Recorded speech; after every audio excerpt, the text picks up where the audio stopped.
Harvey Weinstein, the king of film producers. That is until we found out he didn't know what a no-no square was.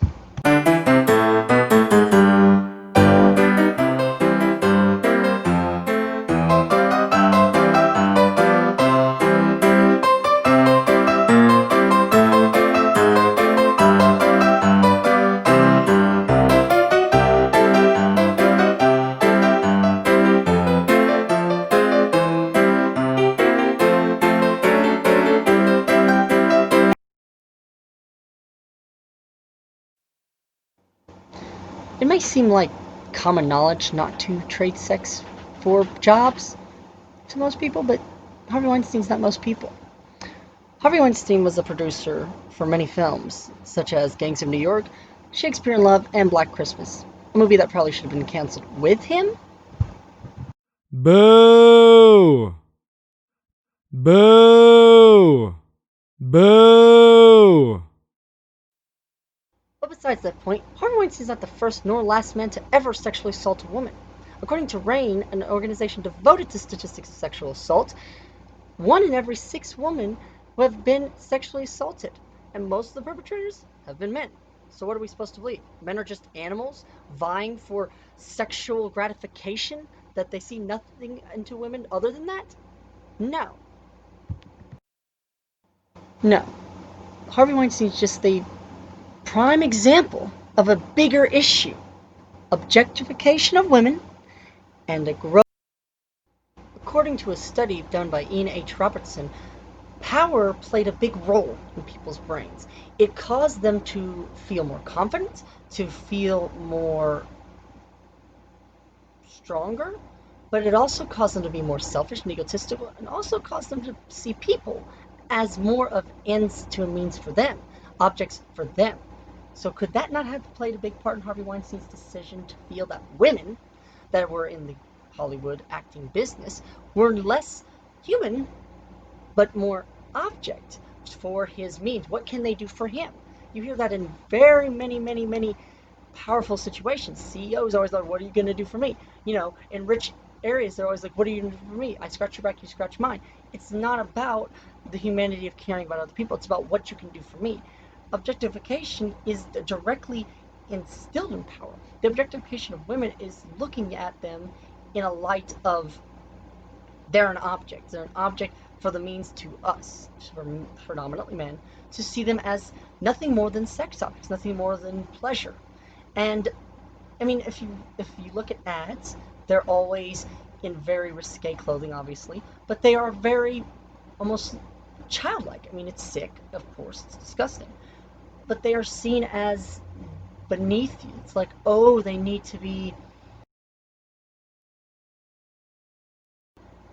helped or saved or rescued or touched, or like they're in like this very vulnerable situation, and that is what is supposed to be arousing. That's what's supposed to get the gratification. But think about it, it's not because it's sexy. I mean, what is sexy? It's because it's a power. Having a vulnerable person that needs saving, that's a power. you know the damsel in distress has been a very big prominent thing in the culture of objectification of women. Women being something of, dare I say, calling you daddy. Daddy is a term of superiority, of authority, of power. A father has power. It's sick, it's gross, but it is a term used for that. And that is what power and objectification kind of have in common. That's what and why Harvey Weinstein and many men like him in his position have sexually assaulted, because they're men in power. They have the power to do things. They have the power to touch people and do these things and get away with it because they have titles. They're producers, they're actors, they're directors, they're presidents, or they're kings, or whatever they are. And they're men, and we know that's a common control thing in all societies.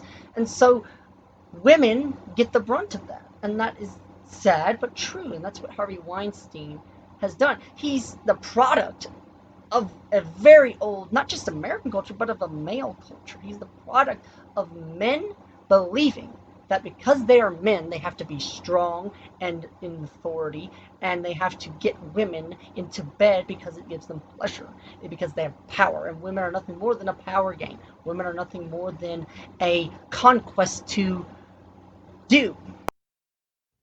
According to Robin Tran of Everyday Feminism, there are at least 4 ways that our culture teaches men to objectificate women. The first being the media, advertisements, television shows, how women are just seen as a means to an end for pleasure, as stated before. The second is gender roles. Men are seen as the breadwinners, women are seen as the women who take care of kids, mothers. They're seen as people to stay in the kitchen. They're seen as something to really help the man, guide him and not tempt him off his way. The third is heteronormativity. It's a big word. It means that heterosexualness is the predominant pursued thing in our culture, believing that a man has to be with a woman and a woman has to be with a man. Just believing that men have to be strong or tough or macho or toxically masculine in order to be real men, and women have to be feminine or less masculine and less pursued or less strong or confident because they're women and they're supposed to want the man and let him chase her, let him have this thing that kind of goes back to gender roles. And the last and final is that men believe that women are their possessions, that when you're in a relationship, it's not necessarily a partnership, it's more of the man's woman is his. This is his woman. He'll fight a man for her if he has to prove himself, kind of like that animalistic caveman culture. Harvey Weinstein should have been canceled because he's just a product of our big issue: objectification of women and a power dynamic that is way too off balance. If we can teach our men to be better people instead of teaching them to be masculine and to be tough and to feel that they have to conquest as many women as they have to, maybe in the future, people like Harvey Weinstein won't have to exist.